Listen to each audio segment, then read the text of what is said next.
Je m'appelle Jérémy Chaperon, je suis auteur, compositeur, interprète et la musique est venue assez tôt dans ma vie.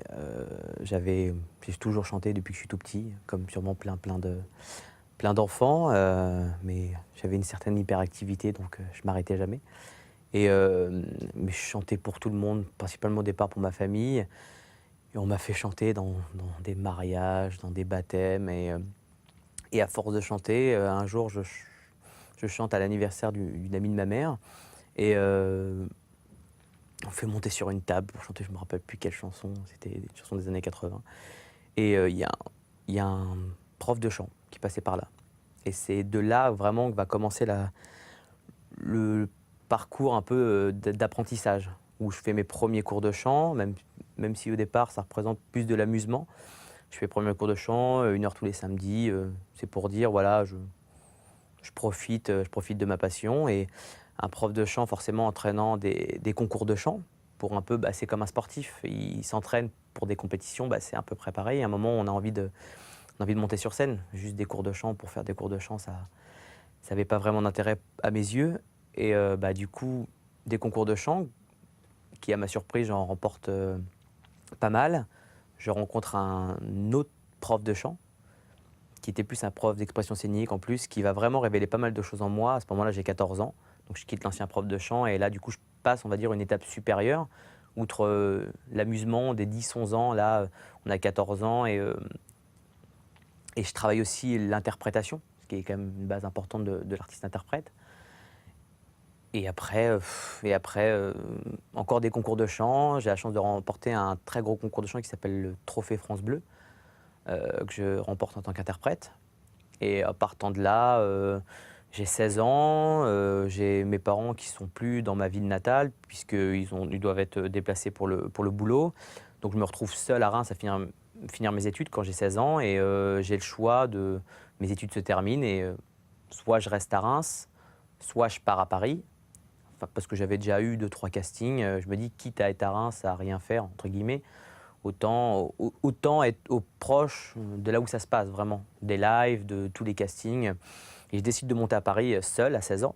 Hem, les cours de chant, ça sert principalement, à affiner une technique. Je pense qu'il faut déjà avoir quelque chose en soi, c'est pareil pour tout le monde, on a tous, après personne n'est habilité à dire personnellement qu'on a du talent, mais en tout cas, c'est quelqu'un qui va façonner, qui va donner des petites choses, qui connaît la physiologie du corps humain, si c'est un bon prof et qui va voilà, façonner une pierre. Il y a un talent brut et il faut lui apprendre à mieux maîtriser certaines choses et les premiers cours de chant que je fais quand je suis petit, c'est plus pour m'amuser,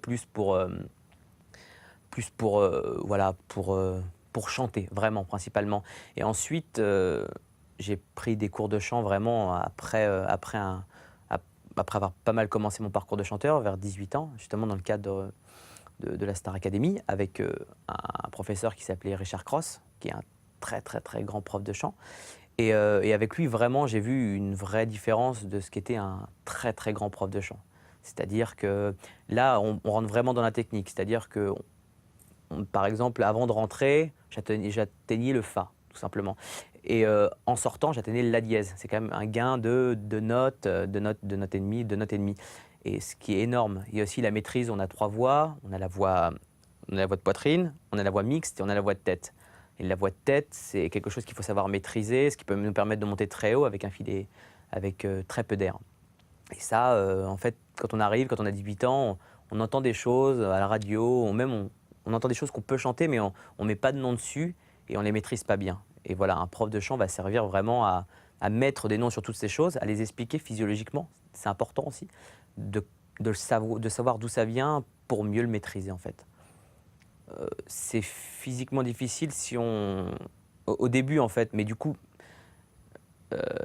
moi, j'en ai pas vraiment, enfin si, j'en ai pas mal de souvenirs, mais j'étais petit, donc je m'amusais pas mal et c'est vrai que j'ai fait, en tout, 7-8 ans de cours de chant et après du coup, une fois qu'on a saisi comment gérer sa voix mixte, comment gérer sa voix de poitrine, comment gérer sa voix de tête, qu'on a toutes ces armes, et qu'on avec ce qu'on nous a donné, on sait en faire ce qu'on veut. C'est-à-dire que voilà, j'ai cette voix-là, mais après je peux pas monter plus haut parce que c'est pas dans ma voix, je suis pas un ténor, je suis un baryton Martin par exemple. je peux pas monter plus haut que ce qui est possible, mais en tout cas, voilà, le prof de chant, à force de connaissances, il permet de maîtriser totalement ce qu'on sait faire, avec les moyens qu'on nous a donnés. Et après, ça demande du travail pendant les premières années, et après, c'est vraiment du coaching. Je pense pas qu'on parle de cours de chant pour un artiste il y a des bases à apprendre, et après, c'est juste à rafraîchir, en fait. Une fois qu'on a saisi ces choses-là, de tout gérer cette voix de poitrine, parce qu'au départ, ça demande beaucoup de choses, de chanter avec le ventre, tout ça, et ça devient un automatisme après. Donc c'est c'est comme à l'école ou comme dans n'importe quel métier, je pense. C'est donner des automatismes qui fait qu'après, on n'a plus besoin d'y penser. Parce que quand on chante, il y a quand même énormément de choses à penser. En interprétation, le texte, la musique, des instruments parfois. Donc la technique vocale doit vraiment être ancrée dans la personne. C'est pour ça qu'il y a beaucoup de travail pour pouvoir faire de bonnes prestations. Tous les chanteurs n'ont pas pris de cours de chant. Après, il y a des dons, il y a des voix qui ne demandent presque pas non plus à avoir de cours de chant, qui seraient presque trop façonnées. Il y a des voix qui sont tellement atypiques que si elles étaient surmaîtrisées, ça donnerait plus le même impact. Parce qu'au-delà de ça, moi je préfère un bon interprète qu'un bon chanteur. Même si aujourd'hui, je pense que le mot chanteur est pas mal galvaudé, justement. Parce qu'on a tendance à oublier, on a tendance à oublier qu'un chanteur, à la base, c'est quelqu'un qui chante. Parce que maintenant, on a plein de moyens techniques, et je le sais justement pour m'en servir au quotidien, on a plein de moyens techniques pour faire chanter les gens justes, les gens en place. Et donc, du coup, on a tendance à oublier que chanteur, c'est d'abord chanter comme il faut, avec l'énergie et avec la justesse. Donc voilà, après, il y a des gens qui ont besoin de prendre des cours de chant, d'autres non. Moi, c'est une question qui ne s'est pas vraiment posée puisque j'ai commencé tout petit et après, j'en ai eu justement pendant la Star Academy.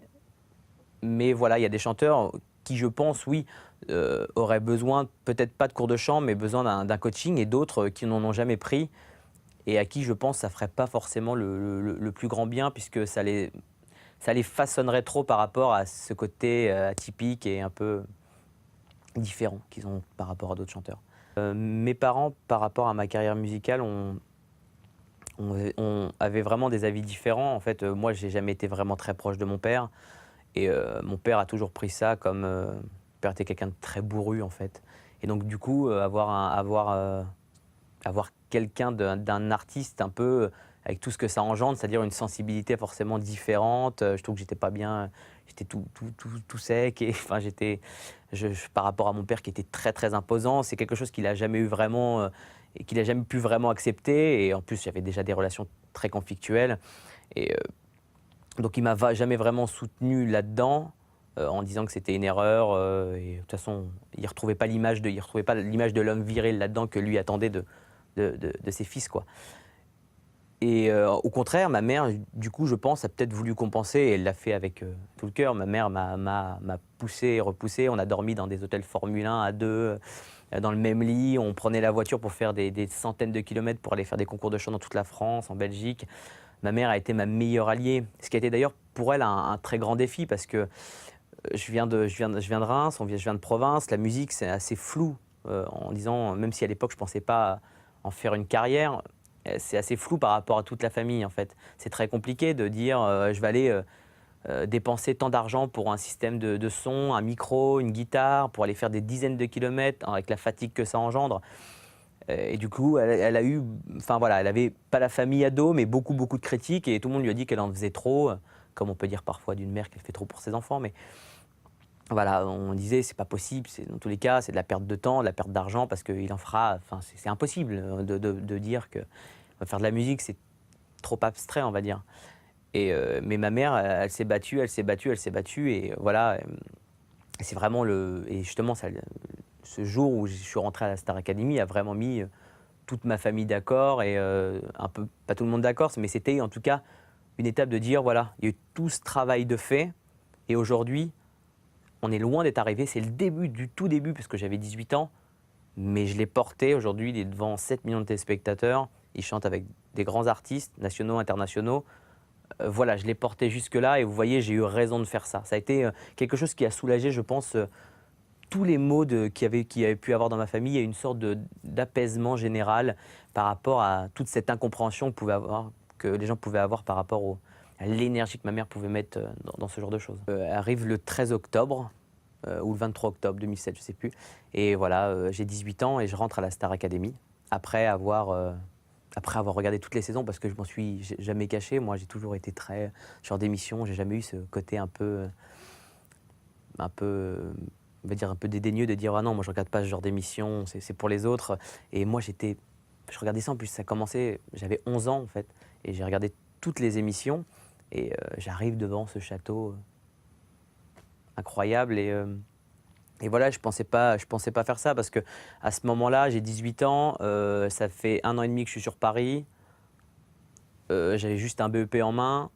Je me dis: «Je vais reprendre un bac pro» parce qu'à un moment, il faut aller travailler. Moi, je faisais plein de petits boulots justement, je donnais le journal au métro, j'allais garder des enfants parce que c'était ma formation. Je m'occupais d'enfants et j'étais aide-soignant à l'époque et je vais pour reprendre un bac au mois de novembre, un bac pro pour me dire: «Bon, il faut bien commencer à se former pour avoir un avenir» et on me repère dans un concours de chant et j'ai un bon feeling avec la productrice Alexia Laroche-Joubert, puis avec Pascal Nègre après aux étapes suivantes. Donc j'avais eu la chance d'avoir un bon feeling avec les 2 principaux décideurs, la maison de disques et la production, ce qui a eu la chance de m'amener jusqu'à la Star Academy.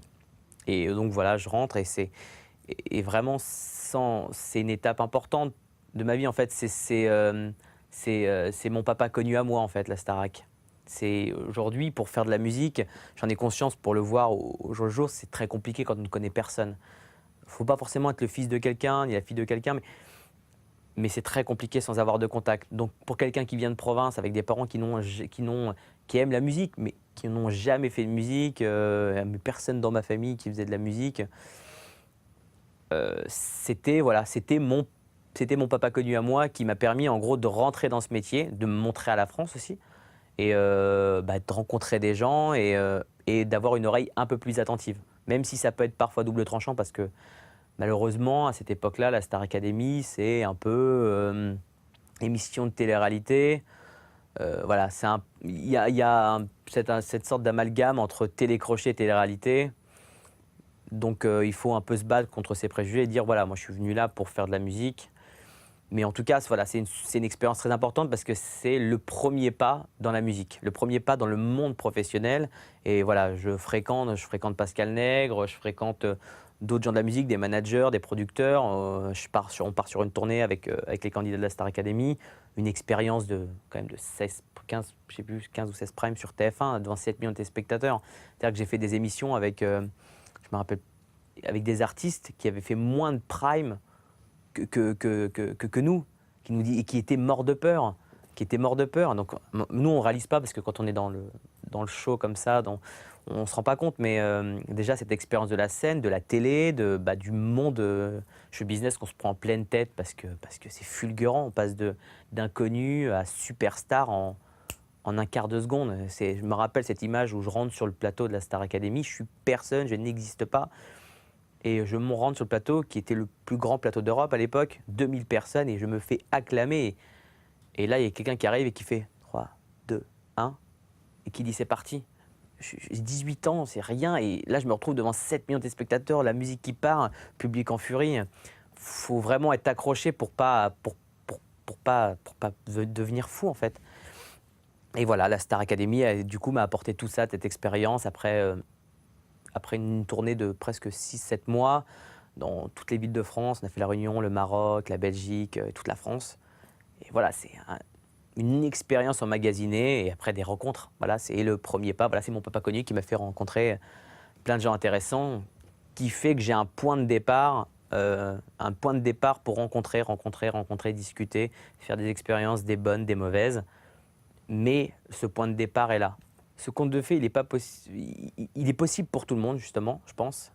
Maintenant, c'est vrai que j'aime dire qu'il y a 5% de talent, 15% de travail et 80% de chance.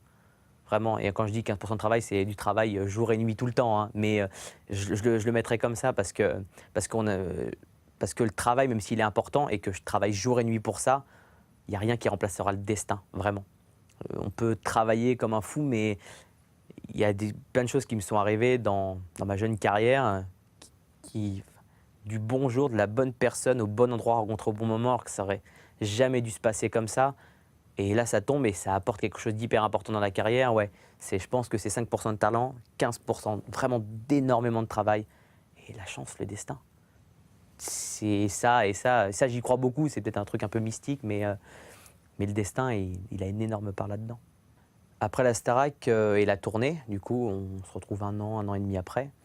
Il y a une sorte de passage à vide, forcément dans une carrière des mauvaises expériences, donc des mauvaises rencontres, où je travaille avec des gens qui ne sont pas forcément les bons, qui fait que je me retrouve dans une position professionnelle assez compliquée, parce que pendant 2-3 ans, je suis ralenti, parce que je travaille avec les mauvaises personnes. Mes chansons n'avancent pas, ma carrière n'avance pas, et voilà, ça prend énormément de temps. Voilà, c'est une expérience qu'il fallait faire. Elle dure 3 ans, cette expérience malheureuse, qui fait que j'ai perdu beaucoup de temps, et que je me retrouve, voilà, il y a en 2009, je crois. Je me retrouve en 2011 ou 2012, je ne sais plus. Avec voilà, ces 3 ans de perdu à travailler sur un album qui ne sortira jamais pour plein de raisons. Et en 2012, voilà, il se passe ça et j'ai plus rien en fait. J'ai plus rien parce que j'ai travaillé 3 ans confiné dans un studio pour un album qui sortira jamais. Du coup, je me suis coupé de pas mal de monde alors qu'on sait que la musique, c'est beaucoup de rencontres. Et donc, je parlais à personne. Je me retrouve à presque arrêter la musique. Parce que même financièrement, ça m'a mis vraiment au fond du gouffre. Je suis à un endroit où je peux presque plus me relever financièrement et professionnellement et moralement, je suis au plus bas, vraiment. Et une rencontre en entraînant d'autres, on me présente à quelqu'un qui deviendra mon manager plus tard. Et voilà, et là c'est le destin aussi, parce que du coup forcément j'avais mon avocate qui me voyait dans une position un peu délicate par rapport au projet précédent, et qui me dit j'aime bien ce que tu fais, j'ai envie de t'aider, mais moi je peux pas faire grand chose. Et elle me présente justement à cet homme-là qui s'appelle Fabrice Marchal. Et voilà, on se met, il décide de me faire confiance sur un premier single. Et parallèlement, j'ai aussi mes parents qui sont là pour me dire bon, Jérémy, vraiment, t'es au fond du gouffre, hein. Vraiment, c'est l'archétype du chanteur qui se fait, qui va tout en bas et qui a plus rien. Et qui me disent bon, ben voilà, t'as plus rien, je gagnais plus rien, j'étais sans un rond, et qui me disent on te donne 6 mois. On n'a pas fait tout ce travail de toutes ces années pour s'arrêter maintenant. T'as 6 mois. Si dans 6 mois, c'est pas ça, on t'assume financièrement 6 mois pour t'aider à te relever. Si ça marche pas, bah, tu rentres à la maison et advienne que pourra de ta vie, quoi. Et du coup, je rencontre mon manager et on part sur un premier single et qui marche plutôt bien. On s'entend hyper bien, on a la même façon de voir les choses, même si je suis encore un peu jeune, j'ai encore pas mal de choses à apprendre. Voilà, on bosse ensemble, il me fait avancer, il m'apprend pas mal de choses. Et on décide de signer ensemble après ce premier single. On ne signe pas encore au début. On a ce premier single où on se teste tous les deux, savoir si on a envie de travailler ensemble. Et puis ça matche bien. Je rencontre quelqu'un je rencontre vraiment une personne du coup formidable avec qui que j'avais jamais rencontré, quelqu'un de vraiment droit, avec qui je sens que je peux avancer. Et après ensuite enchaîne un deuxième single, un troisième single et le début de ma carrière de compositeur qui fait qu'après cette expérience malheureuse où on m'avait vraiment dit t'arriveras à rien, t'es capable de rien, bah, juste à la fin de cette expérience malheureuse, je commence à prendre ma guitare et faire des petites chansons comme ça pour moi. Et du coup, à force de faire des chansons, bah, je fais écouter à des amis, ils me disent c'est vraiment bien. Et moi, je faisais ça même pour moi, mais ça n'avait même pas vraiment d'intérêt. Et au fur et à mesure, bah, je vais commencer à développer ce truc de compositeur et faire écouter à d'autres, et d'autres artistes vont écouter, dire ah, j'aime ça, au départ des petits artistes. Et après, bah, c'est tout le chemin qui va se faire, outre la carrière de chanteur, et aussi la carrière de compositeur qui, à ce moment-là, il y a 3 ans, qui va vraiment se développer. Je compose des chansons pour d'autres artistes aussi. Je trouve c'est important pour moi, ces 2 aspects de ma carrière vraiment différents et qui me nourrissent vraiment différemment. Une toute autre fierté en fonction des 2 secteurs. Et en fait, la composition, je ne l'ai jamais vraiment réfléchi comme un travail parce que c'est quelque chose qui me vient pas comme une fulgurance, mais je réfléchis pas pour composer. Je marche dans la rue, c'est presque fou en fait. Je peux entendre, la dernière fois, je me rappelle, j'ai un truc, j'étais dans le métro, j'entendais clic, clac, touc, tac, clic, et à un moment ça fait pouf, tic, tous, tic, tic. Et ça m'amène une rythmique, et la rythmique va m'amener la basse va m'amener, et tout ça se monte dans ma tête. C'est comme si j'avais un orchestre de 80 musiciens qui jouaient pleine balle dans ma tête. Et la composition, en fait, c'est ça, et il n'y a pas vraiment de méthode de travail, et il peut se passer des jours et des jours sans rien. Et il peut y avoir des jours à 5 chansons, même des heures à 5 chansons. C'est possible aussi. Après, maintenant que je travaille sur pas mal de projets, c'est vrai que je suis obligé d'un peu plus structurer mon travail, parce que quand on travaille sur beaucoup de projets, il y a beaucoup plus de chansons à fournir. Donc il faut, après, il y a une méthodologie qui se met en place. Il y a aussi nos préférences harmoniques sur les accords. Sur une chanson, par exemple, beaucoup plus une chanson de pop très enlevée, on va partir sur un do très appuyé, très saccadé. Après, il y a des accords en septième, neuvième qui vont être un peu plus mélancoliques. Il y a des armes comme ça qui fait qu'en fonction des styles, on va préférer aussi le piano à la guitare. Et voilà, moi, en tout cas, ma méthode de travail est plus sur la fulgurance en fait, d'une idée qui arrive qui va se terminer hyper rapidement. Généralement, mes meilleures chansons ne sont pas celles où je passe des heures, voire des jours dessus. C'est plus généralement un calvaire, des fois. Quand ça finit pas vite, pour moi, c'est très très dur parce que ça rumine, ça rumine, ça rumine. Et ça passe 4-5 jours et à un moment, ça devient une obsession et je ne peux rien faire à côté. Donc j'ai plus tendance généralement à avoir l'idée qui arrive comme ça ou me mettre au piano. Et si ça me vient tout de suite, généralement, c'est qu'on part dans la bonne direction. J'ai pas reçu de formation vraiment pour la musique, même pas du tout. J'ai pris 2 ans de cours de guitare ou 1 an et demi, et encore c'était vraiment sporadique comme cours. C'était juste pour apprendre les bases des accords, mais sinon la musique, j'ai jamais vraiment appris ni l'instrument, j'ai pas fait de solfège, j'ai pas fait de conservatoire. Et alors la composition, pour savoir comment un jour elle m'est venue, mais j'en ai strictement aucune idée. J'ai dû faire ma première chanson d'une nullité incroyable à 14 ans, hein, avec des paroles frisant de n'importe quoi. Mais je sais pas d'où ça me vient. J'ai toujours fait des petites mélodies et un jour, pas comme un autre, j'ai pris ma guitare parce que je suis autodidacte de ma guitare. J'ai pris aussi le piano. J'ai appris le piano aussi comme ça. Et à un moment, j'ai des choses qui me sont venues et je ne sais même pas d'où ça peut venir.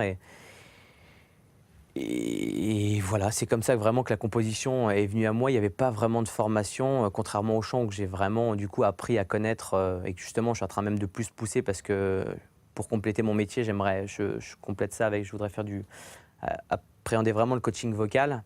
Donc là, je suis en train de faire justement des formations justement pour vraiment appréhender tout ce côté physiologique de l'artiste. Mais sur la composition, m'est tombé dessus, mais je sais même pas vraiment comment. Une fois que les chansons sont faites pour un autre artiste, du coup, comme je suis aussi arrangeur et réalisateur, moi j'aime bien suivre les projets. Dernièrement, les projets que je fais, justement, j'ai la chance de pouvoir les suivre un peu. Mais pour l'instant, je suis encore un peu jeune en tant que réalisateur. Donc, il y a des mastodontes, des gens qui sont là depuis très longtemps. Donc, c'est un peu plus compliqué à mon jeune âge de m'imposer en tant que réalisateur. Donc, pour l'instant, c'est vrai que je suis cantonné, et j'en suis très heureux, hein, plus à la composition, même si quand j'ai la chance de travailler avec des réalisateurs assez ouverts, du coup, j'ai forcément mon mot à dire sur la composition, donc sur l'arrangement. Un réalisateur de musique, c'est comme un réalisateur de film, en fait. C'est quelqu'un qui prend une idée et qui va l'habiller, tout simplement. Une chanson, elle existe juste dans sa mélodie, ou même dans une forme plus simple, guitare-voix ou piano-voix. Voilà, elle est là, mais elle n'a pas d'identité, pas d'univers, même si il peut y avoir des chansons piano-voix avec une identité, mais je prends par exemple des chansons de pop, on va dire pop actuelle, on m'arrive avec un piano-voix et je dois rajouter la batterie, la basse, donc du coup trouver le bon mouvement de batterie, les bonnes notes de basse avec le bon groove, les bons satés aux bons endroits, savoir quand les mettre au truc, en fait construire la chanson pour l'amener juste d'une chanson qui existe à un titre vraiment, avec une identité, avec une couleur, avec quelque chose qui peut sortir. Ma vision du showbiz, elle est assez lucide. J'ai jamais été vraiment étonné. C'est un métier extrêmement difficile où clairement on n'a pas d'amis. Mais vraiment, vraiment. Moi, dans ce métier, il y a quelques personnes à qui je fais confiance. Je m'entends bien avec tout le monde, j'ai aucun problème. Maintenant, les personnes de confiance se comptent sur les doigts de la main. Vraiment. Après, il y a des règles, elles sont faites comme ça. En tant que jeune, il faut faire sa place. Il faut faire sa place. Moi, je ne m'autoriserai jamais, par contre, à écraser les gens pour faire ma place. Je pense que par le travail, j'irai pas, par exemple, pour placer un de mes titres, aller dénigrer celui d'un autre ou passer comme ça. J'essaierai de faire un meilleur titre. Je pense que par le travail, après, ça peut paraître utopique et un peu naïf, mais je suis persuadé, et je l'ai vu à pas mal de reprises, qu'il vaut mieux essayer d'aller faire, il vaut mieux essayer d'être meilleur, même si, en gros, en tant que jeune, j'ai moins de pouvoir, moins de poids. Eh ben, je préfère travailler, euh, pour arriver au jour où un jour où j'aurai peut-être une place où j'ai plus de poids et justement faire différemment plutôt que d'essayer de tirer les gens vers le bas, de leur scier les pattes pour essayer de prendre leur place. Et donc du coup, voilà, c'est un métier hyper intéressant, un milieu intéressant. Il y a pas mal d'embûches. Je pense qu'il faut être bien entouré. Et j'ai la chance d'être très très bien entouré. Je pense que c'est un métier, en tout cas pour un jeune artiste comme moi, je pense qu'il ne peut pas s'aborder seul. C'est trop compliqué, il faut s'entourer de gens d'expérience, notamment dans le management, dans la production. Et il y en a qui le font seuls, mais je pense que pour vraiment développer un artiste, il faut vraiment une équipe. Et l'équipe est aussi importante que l'artiste. Les embûches dans ce métier, justement, c'est au départ, quand on commence, avant de commencer vraiment à, à composer pour des noms importants, c'est déjà de rentrer là. En gros, c'est c'est compliqué d'aller travailler sur des artistes importants ou qui pourraient le devenir sans être personne. Donc le plus dur pour quelqu'un qui ne vient de nulle part, qui n'a pas de famille dans la musique, qui n'est pas fils d'eux, qui n'est pas quoi, c'est compliqué d'arriver à faire sa première signature. Parce que tant, tant qu'on ne connaît pas, eh ben, on ne s'intéresse pas à toi. Et du coup, pour se faire connaître, il faut avoir fait quelque chose. Il faut avoir un CV. Et la première ligne sur le CV est la plus dure à obtenir. Parce que faut arriver sans contact, enfin, faut arriver sans importance à placer pour quelqu'un d'important. Et du coup, pourquoi il viendrait prendre mon titre à moi, qui suis inconnu au bataillon, par rapport à un titre, par exemple, de Jean-Jacques Goldman. Enfin, voilà, il est là le plus difficile de faire de faire sa première phase, de faire vraiment son premier titre, quoi. L'argent, on ne peut pas être une motivation dans ce métier parce que déjà, en d'expérience, c'est un métier qui est hyper compliqué, auquel dans les premières années, on ne sait jamais ce qui peut arriver le lendemain. C'est tellement précaire. Je parle pour les intermittents du spectacle ou même pour ceux qui ne le sont pas. On ne peut pas aborder ce métier-là pour faire de l'argent. Si j'avais voulu faire de l'argent, j'aurais travaillé dans la finance ou dans d'autres métiers où on sait que ça rapporte de l'argent. La musique, on le fait par amour, parce que moi, j'aurais jamais pu tenir sans la passion. Je me suis retrouvé un nombre de fois où j'avais pas à bouffer, un nombre de fois on est venu me porter des lettres d'huissier pour m'expulser de chez moi, le nombre de fois où je savais pas comment je pourrais me payer un verre alors que tous mes amis étaient en train de boire un verre. On peut pas supporter ce genre pas d'humiliation, parce que les gens, ils trouvent pas ça humiliant. Moi, je trouvais ça humiliant pour moi de ne pas pouvoir subvenir à mes besoins. À 22 ans, 23 ans, tu es obligé d'appeler papa, maman pour pouvoir juste bouffer, en fait. Et c'est pas des choses qu'on peut supporter si on n'est pas passionné. Et l'argent vient vraiment par le grand succès. Il faut pas croire que des compositeurs qui vivent extrêmement bien, il y en a pas des milliers. Donc il y en a 90% qui vivent mal, 5% qui vivent correctement, et peut-être 5% qui vivent très bien. Donc ça ne peut pas être une motivation. On ne peut pas tenir toutes ces années de galère, parce qu'avant d'y arriver, sauf chance ultime, tout le monde dira en tant qu'artiste qu'il y a le parcours de la galère, des mauvaises, des embûches, des ratés qui amènent peut-être un jour au succès et aussi à l'argent, il ne faut pas se le cacher. Non, la motivation, elle est juste de faire le rêve d'un gamin, mon rêve de gamin, de vivre de la musique. Et oui, et surtout peut-être un jour vivre, ne pas juste payer ses factures, vivre comme tout le monde pourrait espérer évoluer, vivre bien, se faire plaisir, en faisant de la guitare, en allant dans un studio, en chantant. Il y a rien de plus beau. Enfin, si j'avais pensé ça quand j'étais gamin, c'était un rêve.